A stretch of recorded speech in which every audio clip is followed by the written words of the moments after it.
નમસ્કાર કોમર્સના વિદ્યાર્થી મિત્રો અને વ્યાપારની કંપનીઓની અંદર આજે આપણે વાત કરી રહ્યા છીએ અદાણી ગ્રુપ વિશે. તમે હાજર છો નીરવ મંદિર યુટ્યુબ ચેનલ ઉપર.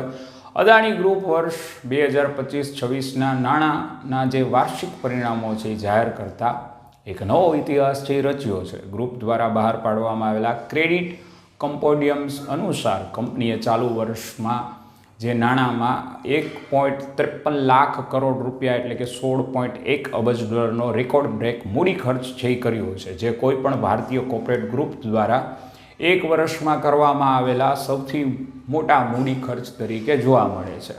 આ પ્રચંડ રોકાણને કારણે છે ગ્રુપની કુલ એસેટ બેઝની અંદર વધીને રૂપિયા 7.85 લાખ કરોડ એટલે કે 82.8 અબજ ડોલર ઉપર પહોંચી ગઈ છે. આ આક્રમક વિસ્તરણ છતાં અદાણી ગ્રુપે તેનો ઓલ ટાઈમ હાઈ કોન્સિડેન્ટલ ઇબીટા જે કાર્યકારી નફો છે તે 5.6%ના વાર્ષિક વધારા સાથે રૂપિયા 94,834 કરોડ એટલે કે 10 અબજ ડોલર છે એ નોંધાવ્યો છે. કોમર્સના વિદ્યાર્થી મિત્રો, ઇબીટા એટલે કોઈ પણ કંપનીનો અસલી ઓપરેશનલ નફો જાણવા માટે ઇબીટાનો ઉપયોગ છે એ કરવામાં આવે છે કે જેની અંદર કમાણી, વ્યાજ, ટેક્સ, ઘસારો, જુદી જુદી કંપનીઓનો છે એ સમાવેશ છે એ થતો હોય છે. તો અદાણી ગ્રુપના કુલ નફામાં કોર ઇન્ફ્રાસ્ટ્રક્ચર બિઝનેસનો હિસ્સો છે એ 87% એટલે કે 2,82,087 કરોડ છે એ રહ્યો છે, જેમાં અદાણી પોર્ટ્સના નેતૃત્વ હેઠળના ટ્રાન્સપોર્ટ સેક્ટરની અંદર 23.2%ની જોરદાર છે વૃદ્ધિ સાથે કંપનીએ 25,228 કરોડનો નફો છે એ મેળવ્યો છે. જ્યારે યુટિલિટી બિઝનેસ છે કે જે 4.6%ના વધારા સાથે 45.377 કરોડનો છે એ વધારો થયો છે. તો યુટિલિટી બિઝનેસ એટલે એવો સેવાઓ કે બિઝનેસ કે જે વ્યવસાયો કે જે સમાજ, રાષ્ટ્ર અને લોકો માટે પાયાની અનિવાર્ય જરૂરિયાતો છે ગણવામાં આવે છે, જેમાં ઉદાહરણ તરીકે વીજળી, ગેસ, આ બધા યુટિલિટી બિઝનેસનો આર્થિક જગતની અંદર છે એ સુરક્ષિત ગઢ છે એ માનવામાં આવે છે.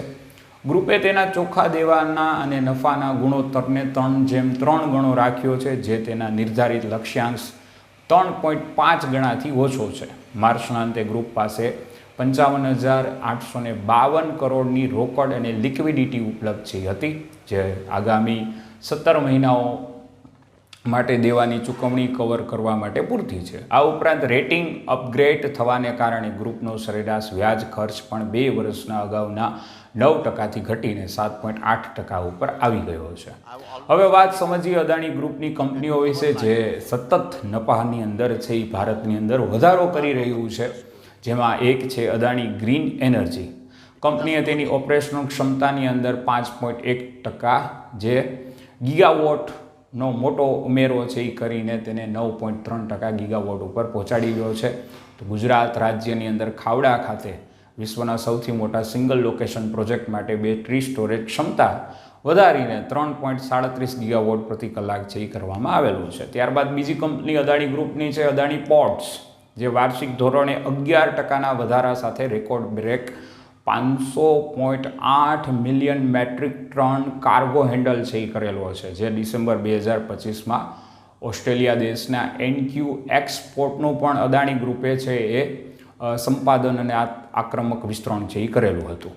ત્યારબાદ ત્રીજું છે અદાણી એનર્જી સોલ્યુશન્સ, જે કંપની પાસે હાલ 71.779 કરોડની અંડર કન્સ્ટ્રક્શન ટ્રાન્સમિશન પાઇપલાઇનનો પણ સમાવેશ છે એ થાય છે, અને કંપનીએ 1 કરોડ સ્માર્ટ મીટર ઇન્સ્ટોલ છે એ કરવાનો આંકડો પણ પાર કર્યો છે.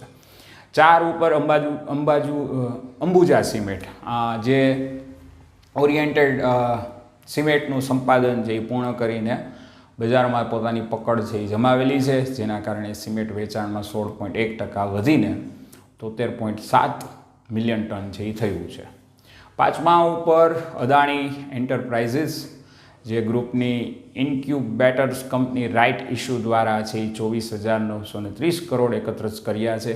તેના એરપોર્ટ પોર્ટફોલિયોને વર્ષ દરમિયાન 8 એરપોર્ટ ઉપર 95.3 મિલિયન પેસેન્જરો છે એ હેન્ડલ કર્યા છે. તો ભારતમાં અદાણી ગ્રુપે નવી Mumbai international airport, Guwahati terminal, Ganga express way અને કોપર સ્મેલ્ટર્સ જેવા મોટા પ્રોજેક્ટ હવે ઓપરેશનલી છે એ થઈ ગયા છે, જેને વાસ્તવિક સકારાત્મક અસર નાણાકીય વર્ષ 2027માં અદાણી ગ્રુપની કંપનીની કમાણી અને કેશ ફ્લોસ પર સ્પષ્ટ છે એ જોવા મળે છે. આ પરિણામો દર્શાવે છે કે અદાણી ગ્રુપ હવે બેલેન્સ શીટના વિસ્તરણથી આગળ વધીને એનર્જી, ટ્રાન્ઝેક્શન્સ, ઇન્ફ્રાસ્ટ્રક્ચર અને લોજિસ્ટિક્સના સહારે ભવિષ્યના ટકાઉ વિકાસ તરફ ભારતની આર્થિક વેપારને મજબૂતીથી આગળ છે એ વધારી રહ્યું છે. ત્યારબાદ જો વિદેશની વાત કરીએ તો અમેરિકા દેશની સરકાર કે જે ટ્રમ્પ વહીવટતંત્રએ ભારતીય આપણા ગૌતમભાઈ અબજોપતિ ગૌતમ અદાણી છે તેના વિરુદ્ધના તમામ કેસો છે એ સિવિલ અને ક્રિમિનલ કેસોને પડતા મૂક્યા છે.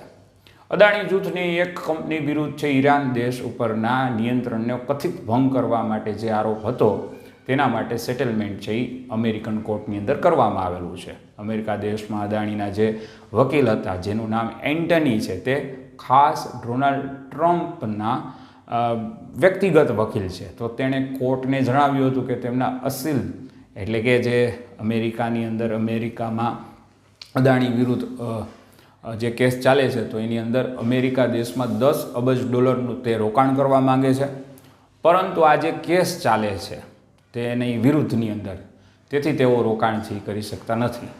એટલે આ જે પેન્ડિંગ કેસનો નિકાલ થયો હતો એમાં માહિતગાર સૂત્રો દ્વારા છે એ આપને જોવા મળે છે. તો ડોનાલ્ડ ટ્રમ્પના પુરોગામી જે જૂના રાષ્ટ્રપ્રમુખ હતા અમેરિકાના જોન બાઇડનના સમયમાં અદાણી વિરુદ્ધ છે એ હાઈ પ્રોફેશનલ કેસ છે એ દાખલ કરવામાં આવેલો હતો. તો ટ્રમ્પ પ્રશાસને તે બધી અદાણીને કેસને બરખાસ્ત કર્યો છે. જો બાઇડનના સમયમાં લેવાયેલા અનેક નિર્ણયોને ટ્રમ્પ પ્રશાસને રદબાતલ છે એ કર્યા છે અને અદાણી સામેનું કેસનું પણ રદ થવું તે હમણાંનું તાજેતરનું ઉદાહરણ છે અમેરિકાની અંદર કહી શકાય. તો અદાણી ગ્રુપ છે એ આંતરરાષ્ટ્રીય સ્તરે ઉત્તર અમેરિકા અને દક્ષિણ અમેરિકામાં પોતાનો બિઝનેસ છે એ વધારવા માગે છે. તો બ્રાન્ડ ફાઇનાન્સ ઇન્ડિયા વર્ષ 2026ના રિપોર્ટ મુજબ છે અદાણી ગ્રુપની બ્રાન્ડ વેલ્યુ સૌથી વધુ 31% વધીને $8.50 અબજ નીચે થઈ ગઈ છે. ઇન્ફ્રાસ્ટ્રક્ચર, એનર્જી, લોજિસ્ટિક્સ, એરપોર્ટ્સ અને રિન્યુએબલ્સ એનર્જીમાં વિસ્તરણના પગલે અદાણી ગ્રુપની બ્રાન્ડ વેલ્યુની અંદર વધારો થયો છે. ફોર્બ્સ મેગેઝિનના અંદાજ મુજબ છે અદાણી પાસે લગભગ $82 અબજની સંપત્તિ છે અને અદાણી ગ્રુપ વિવાદો અને વૃદ્ધિનો એક સમાંતર ક્રોની કેપિટલિઝમ તરીકે ભારતીય બજારની અંદર અને વ્યાપારની અંદર જોવા મળે છે. એક તરફ છે એ ભારતના આર્થિક વિકાસ અને રોજગારીની અંદર વધારો છે, તો બીજી તરફ છે એ વર્ષ 2014 પછી ભારત સરકારની રાષ્ટ્રીય પ્રાથમિક પ્રોજેક્ટો ઉપર અદાણીનું આક્રમક વિસ્તરણ છે એ ખૂબ ઝડપથી થઈ રહ્યું છે. આ ઉપરાંત આપણે ટાટા કંપનીઓ વિશે પણ વાત કરી છે, તે પણ તમે ચેનલમાં જોઈ શકો છો. નવા વિડીયો અવનવા જાણવા માટે ચેનલને જરૂરથી સબસ્ક્રાઈબ કરો અને શેર કરો.